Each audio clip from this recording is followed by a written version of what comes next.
श्री गुरुवे नमः। जय जय श्री राधे। वैशाख मास महात्म्य अध्याय 1। सूत जी कहते हैं, राजा अम्बरीश ने परम श्रेष्ठी ब्रह्मा के पुत्र देवर्षि नारद से पुण्यमय वैशाख मास का महात्म्य इस प्रकार पूछा। ब्राह्मण, मैंने आपसे सभी महीनों का महात्म्य सुना। उस समय आपने यह कहा था कि सब महीनों में वैशाख मास श्रेष्ठ है। नारायणं नमस्कृत्यं नरं चैव नरोत्तमं देवीं सरस्वतीं व्यासं ततो जयमुदीरयेत्। भगवान नारायण, नरश्रेष्ठ नर, देवी सरस्वती तथा महर्षि वेदव्यास को नमस्कार करके भगवान की विजय कथा से परिपूर्ण इतिहास पुराण आदि का पाठ करना चाहिए। सूत जी कहते हैं, राजा अम्बरीश ने परम श्रेष्ठी ब्रह्मा के पुत्र देवर्षि नारद से पुण्यमय वैशाख मास का महात्म्य इस प्रकार पूछा। ब्राह्मण, मैंने आपसे सभी महीनों का महात्म्य सुना। उस समय आपने यह कहा था कि सब महीनों में वैशाख मास श्रेष्ठ है, इसीलिए यह बताने की कृपा करें कि वैशाख मास क्यों भगवान विष्णु को प्रिय है और उस समय कौन कौन से धर्म भगवान विष्णु के लिए प्रतिकारक हैं। नारद जी ने कहा, वैशाख मास को ब्रह्मा जी ने सब मासों में उत्तम सिद्ध किया है। वह माता की भांति सब जीवों को सदा अभीष्ट वस्तु प्रदान करने वाला है। धर्म, यज्ञ, क्रिया और तपस्या का सार है।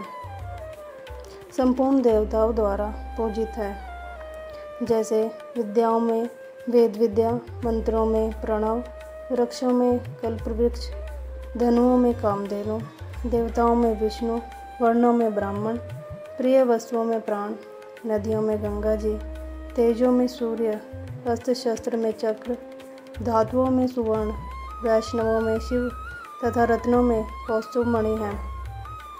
उसी प्रकार धमक साधन भूत महीनों में वैशाख मास सबसे उत्तम है। संसार में इसके समान भगवान विष्णु को प्रसन्न करने वाला दूसरा कोई मास नहीं है। जो वैशाख मास में सूर्योदय से पहले स्नान करता है, उससे भगवान विष्णु निरंतर प्रीति करते हैं। पाप तभी तक गरजते हैं जब तक जीव वैशाख मास में प्रातःकाल जल में स्नान नहीं करता। राजन, वैशाख के महीने में सब तीर्थ आदि देवता तीर्थ के अतिरिक्त बाहर के जल में भी सदैव स्थित रहते हैं।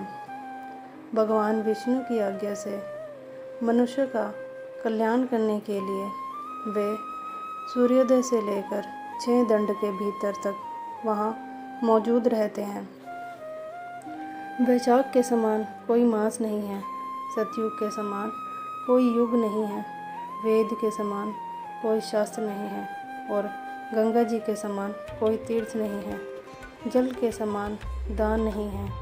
खेती के समान धन नहीं है और जीवन से बढ़कर कोई लाभ नहीं है। उपवास के समान कोई तप नहीं। दान से बढ़कर कोई सुख नहीं। दया के समान धर्म नहीं। धर्म के समान मित्र नहीं। सत्य के समान यश नहीं। आरोग्य के समान उन्नति नहीं। भगवान विष्णु से बढ़कर कोई रक्षक नहीं और वैशाख मास के समान संसार में कोई पवित्र मास नहीं है। ऐसा विद्वान पुरुषों का मत है। वैशाख श्रेष्ठ मास है। शेषशायी भगवान विष्णु को सदा प्रिय है। सब दानों से जो पुण्य होता है, सब तीर्थों में जो फल होता है, उसी को वैशाख मास में मनुष्य केवल जलदान करके प्राप्त कर लेता है। जो जलदान में असमर्थ हैं, ऐसे ऐश्वर्य की अभिलाषा रखने वाले पुरुष को उचित है कि वह दूसरों को प्रबोध करे, दूसरों को जलदान का महत्व समझावे। यह सब दानों से बढ़कर हितकारी है। जो मनुष्य वैशाख में सड़क पर यात्रियों के लिए प्याऊ लगाता है वह विष्णु लोक में प्रतिष्ठित होता है।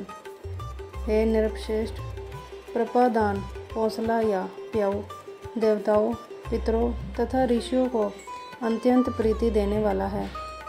जिसने प्याऊ लगाकर रास्ते के थके मांदे मनुष्यों को संतुष्ट किया है, उसने ब्रह्मा, विष्णु और शिव आदि देवताओं को संतुष्ट कर लिया है।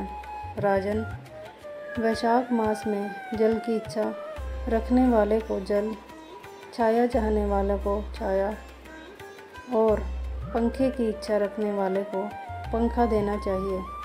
राजेंद्र, जो प्यास से पीड़ित महात्मा पुरुष के लिए शीतल जल प्रदान करता है वह उतने ही मात्र से 10,000 राजसूय यज्ञों का फल पाता है। धूप और परिश्रम से पीड़ित ब्राह्मण को जो पंखा डुलाकर हवा करता है वह उतने ही मात्र से निष्पाप होकर भगवान का पार्षद हो जाता है। जो मार्ग से थके हुए श्रेष्ठ द्विज को वस्त्र से भी हवा करता है वह उतने से ही मुक्त हो भगवान विष्णु का सायुज्य प्राप्त कर लेता है। जो शुद्ध चित्त से ताड़ का पंखा देता है वह सब पापों का नाश करके ब्रह्मलोक को जाता है।